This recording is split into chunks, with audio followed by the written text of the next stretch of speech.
then you're in the right place, 'cause Shua's on the gear again. Welcome back, everybody! I'm alive, I'm not dead. Yeah. Let's try that again. That was quick. Empty. What's going on, guys? It's Shua getting back on the gear again. It's been a very long time, and I'm sorry about that. I didn't know if I'd be back at all, but this is actually working for a change. As I was saying, I'm back for episode 4 of Shua's on the gear again, and honestly, it's only because of the awesome people that have already watched. I gotta get rid of this screen, I'm sorry. So yes, back for episode 4 of Shua's on the gear again, and it's only because of, oh my God, f***ing hell. Yeah, all right. Yeah, you can take over the show next week. Episode 5, Robotron on the gear again. That's got a real ring to it. Thank you so much to all of you who have watched the first 3 episodes and left awesome comments and actually really engaged with the content, because it made me realize that there's an audience out there for this craziness. Yes, there's an audience for this stuff. That's honestly the only reason why I'm back making another episode, and why in 2022 I'm endeavoring to actually make this a regular thing. So look, let's say 1 a month. If I can do 1 of these videos a month, then I think I'll be doing pretty well, because I'm pretty hopeless at doing this stuff sometimes. Thank you so much for supporting the channel. We've got a really cool little community here already. It's over 200 subscribers already, which I think is fantastic. And over 5,500 views on episode 3, which is brilliant. Like, I'm so excited about that. Let's get some housekeeping out of the way first, because in episode 3, I tried out a new fun game, which was Which One Are You Hearing? And that seemed to go down extremely well. And I got lots of you commenting, trying to pick whether it was the API preamp or the Midas preamp. If you haven't seen episode 3, go and check it out, and maybe don't listen to the answers of this. See if you can answer the quiz yourself. Come back for the answers. So, the answers for Which One Are You Hearing in episode 3 were Midas, API, Midas. So that was the order that you heard the blind comparison, the blind A-B comparison going on in Which One Are You Hearing. Well done to Jessie, first of all. Dana, fail. Sorry.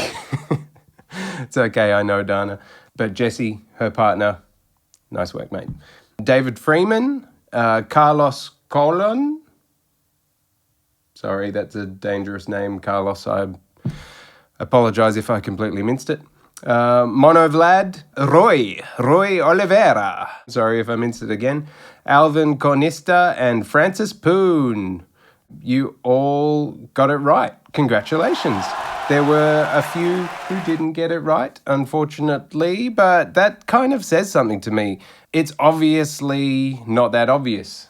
Yeah, obviously not that obvious. When you're comparing those 2 preamps with such a massive price difference between the two, to see that even there was some friends of mine who I considered to have pretty good ears that didn't get it right. And that kind of says something scary about how much money we spend on bits of gear, thinking that it makes a really important difference to the music that we make. Maybe it's actually not as important as we think.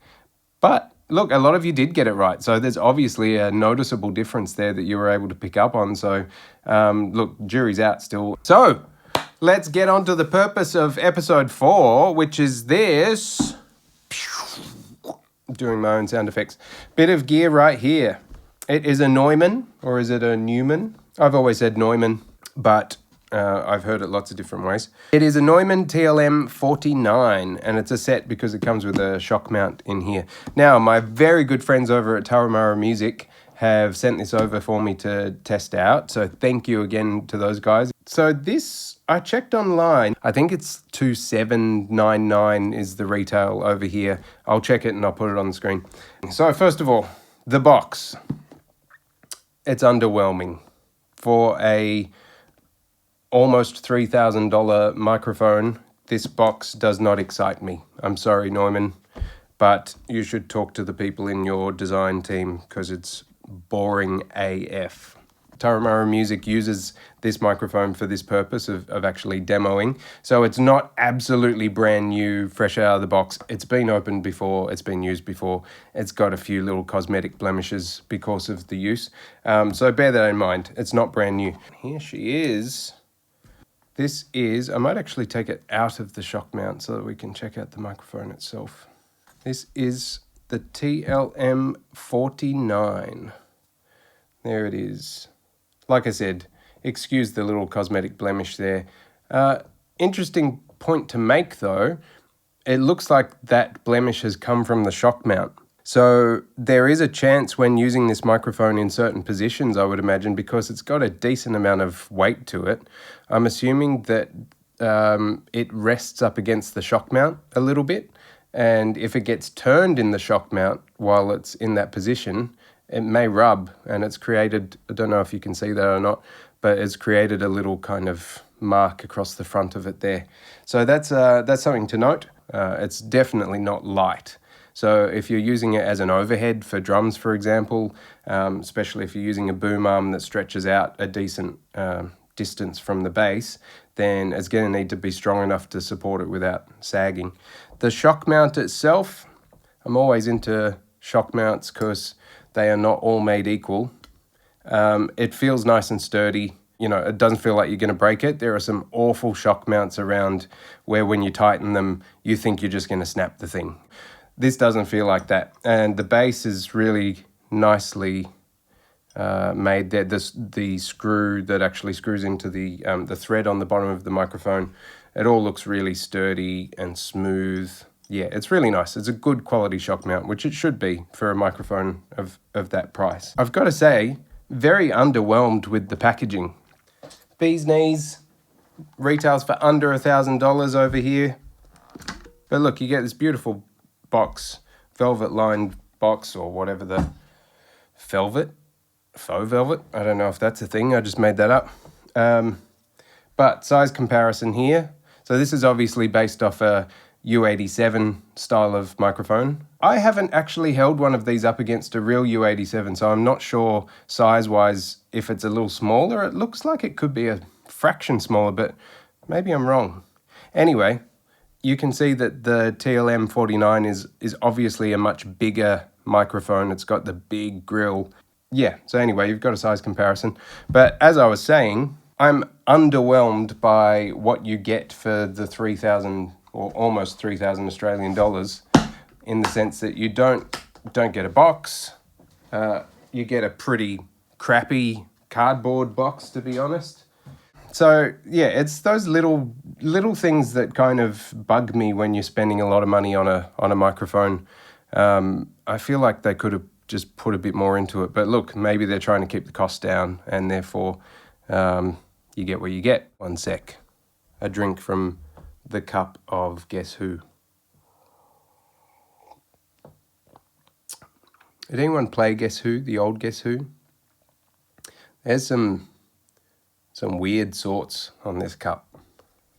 Like, Guess Who Went to Jail would be a good version of this game. Ooh, Alfred looks seriously like he's got some issues. You know Alfred? Whoa, probably shouldn't have said that. Moving on, I was interested in trying out this microphone because Neumann, let me read a little bit from what they say on their website. It's got the same capsule as the U47 and the M49, being the K47 capsule, but it's got a FET circuit in it as opposed to a tube circuit. So supposedly, as they are suggesting, it's going to be a slightly more reliable circuit. You might not have so many of the little gremlins that come along with tube microphones. Side note, my Telefunken CU29 that I reviewed in one of the previous episodes has already got a fault, and I'm having to send it back for repair only a year after buying it. Tube circuit. So even brand new tube microphones have their problems. So there's only one way to find out what the thing sounds like, and that is to do a classic schwaz on the get. Classic, it's episode 4. But to do a Schwa's on the Gear Again style song test, so here it is, the TLM49 Schwa's on the Gear Again test song. Check it out. Neumann or Neumann, or is it Neumann? I don't know, man. Either way, I'm a big fan of the gear. I don't know what this song's about, I just need words to test it out. And heck, this is the first one of the year. It's just another gear review song. And somehow it already feels too long. We've had one verse and a chorus, so get out, man, don't bore us. I'm a good man, so this song is gonna win.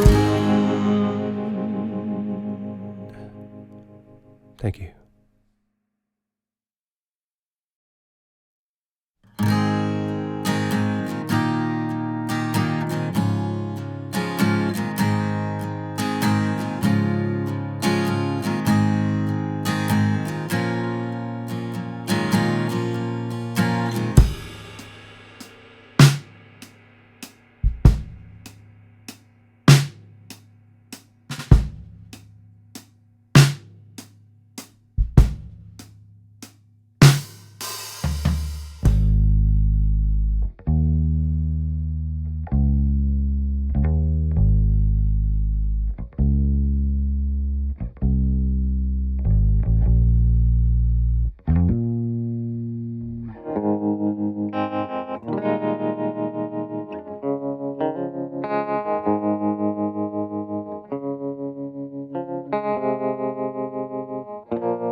It's just another gear review song. And somehow it already feels too long. We've had one verse and a chorus, so get out, man, don't bore us. I'm a good man, so this song is gonna win. Sounded like I wrote it in 5 minutes. I'm offended. It was way less than that. So, what did you think? I tried to test it on just, the basic acoustic sort of instruments that I tend to use in my studio. Drums, you were just hearing the overhead. So I was using the TLM49 as an overhead with a little bit of help from kick drum and snare top just to kind of fill in the gaps. It sounded really open and warm and rich. There's a 3K thing that comes up throughout. This is a common theme with this microphone, I've noticed. There seems to be a little sort of hump around 3K. I went looking on the Neumann site. It says that there's a deliberate boost from sort of 2 kilohertz and upwards on this microphone. It's not obvious in the super top end, like when you're going into your 10K and above kind of range. It's not obvious at all. But I do feel like there is an obvious hump where it sort of begins around that 2 to 3K area.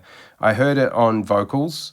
It works great on acoustic guitars. That little hump, it sort of seems to help it. On the drums, you might hear it in the cymbals, for example. It's just a little pokey around that 3K area. Everything that you heard in that, by the way, in that song, there's no EQ on anything. There's a little bit of light compression on things just to kind of pull it all in line and make it feel vaguely like a mix. But I tried to do as little as possible. So there's no filtering, no high or low pass filters or anything like that, and just no EQ. Everything is flat. So you're just hearing the true tone of the instrument and the microphone and the preamps that I was running it through. Acoustic guitar, really like it. I think it sounds really great on acoustic guitar. The thing that I noticed, especially on vocals, is that it feels really big in the speakers, as in the size of the sound in the actual sound field. The stereo image is very wide and kind of big, but not necessarily focused. So other microphones that I use on vocals quite often, such as an SM7B or the Bee's Knees or the CU29, those microphones seem to kind of slot into a really focused, tight position in the center of the mix. Whereas this one feels like it doesn't sit forward. It doesn't really move to the front of the image. It kind of sits in with everything a little bit more and just feels bigger and wider. So it takes up more space sonically in the stereo image. I think that would work really, really well on certain genres. So if you were making jazz records, for example, that have very minimal instrumentation, lots of acoustic instruments, and a vocal that is going to kind of just take up a lot of space in the image and doesn't have to compete too much with other things, then I think this would be beautiful. It's the kind of microphone that is just really smooth and natural sounding. Bottom end is really full and extended. On the bass, when I recorded my old Coronet bass amplifier, that bass amp is not super subby in the room. It's a full sounding amp, but it doesn't sound super subby. When I recorded with this, I immediately felt like I was going to have to filter out a lot of bottom end because it was so extended and so deep. So that could be a really good thing, but you just have to use it wisely. You could use it on drums. I think on kick drum it would be incredible, but if you want to stick that mic in front of the kick, then you've obviously got a lot of great microphones to choose from.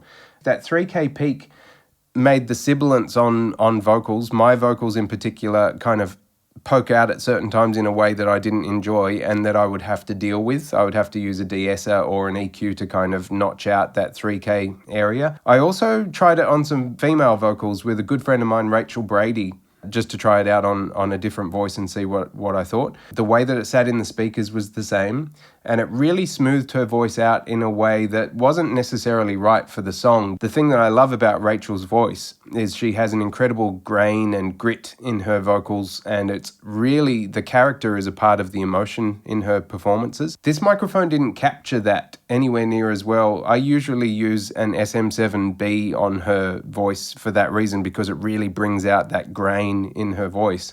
The expressive nature of her vocals seems to be captured better by the SM7B, which you're hearing right now. So that was interesting. EQ, it takes EQ really nicely, but when you add a high shelf to it, it's one of those mics that almost feels like it's not doing anything at first.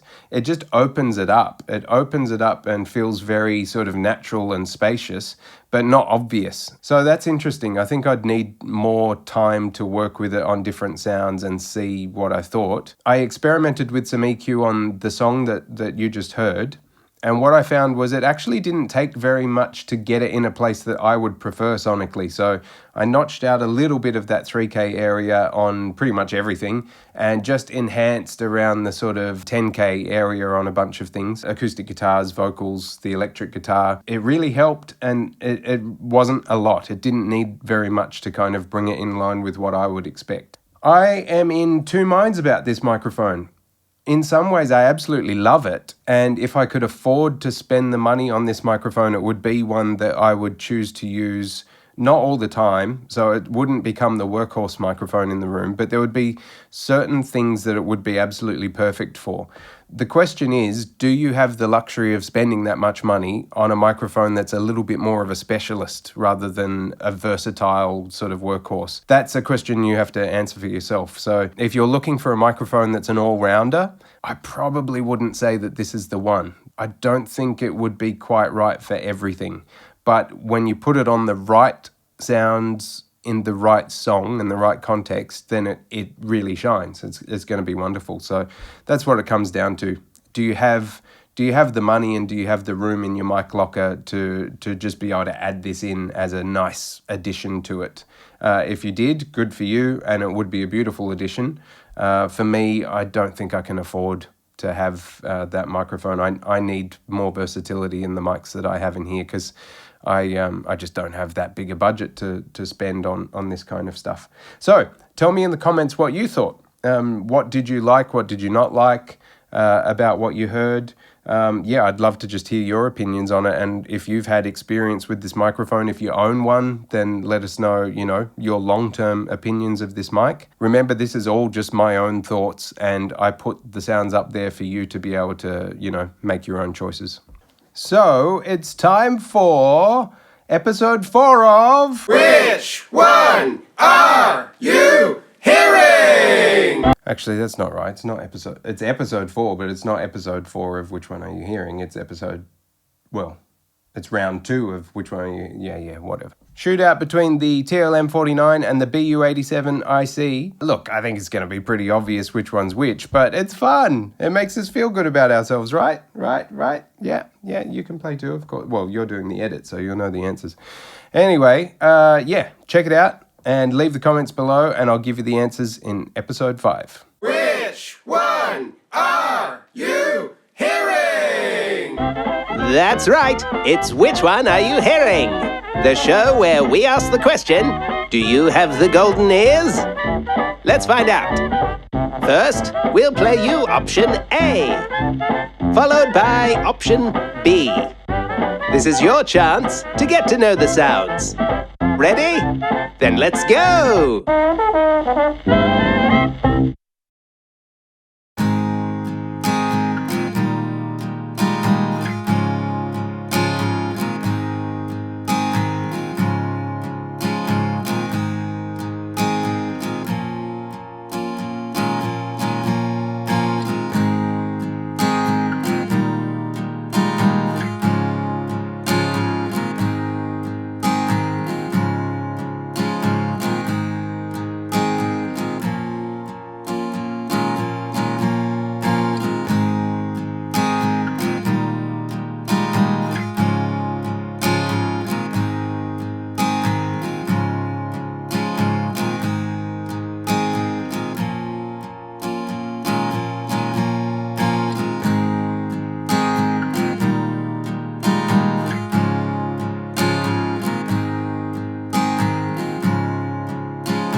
Ready? Option 1.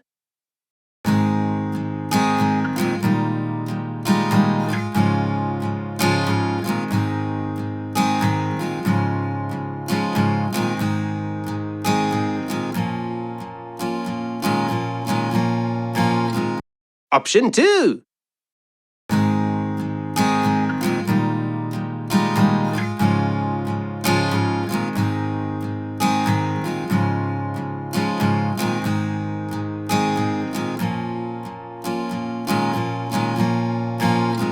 Option 3.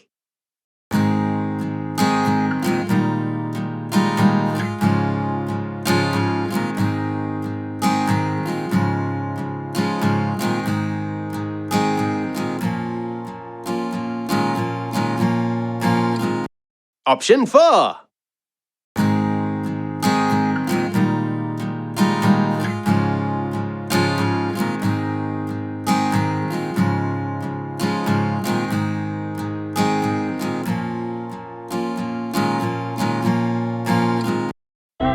Which ones were you hearing?